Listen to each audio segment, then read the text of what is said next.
Welcome back to Bite-Size K8s, a video series in which I explain Kubernetes topics in bite-sized chunks of 10 minutes or less. And today we're going to talk about local Kubernetes development on minikube.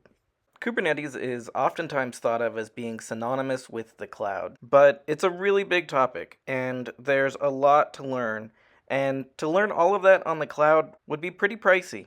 So instead, what I recommend you guys do as you are learning about Kubernetes is to use minikube. It's a simple to use local Kubernetes cluster with a single node that you can spin up in Docker on your local machine for free. So to get started with minikube, the first thing you're going to want to do is make sure that you have Docker installed and running.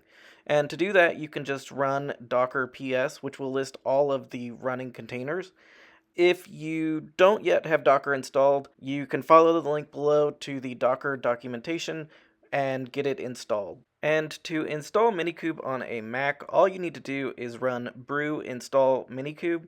If you don't have Homebrew installed, you can go to brew.sh and get the installation script there.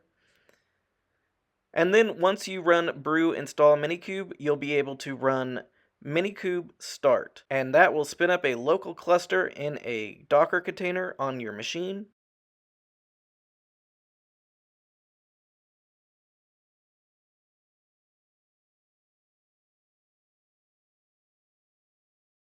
And you'll notice that you actually, in addition to the cluster itself, also get kubectl set up and configured to work with this new cluster. So out of the box, running minikube start gives you an entire working setup.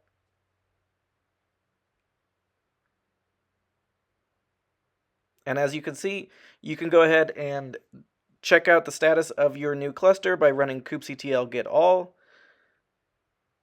And you can see that there is a single node called minikube, and that's all there is to it.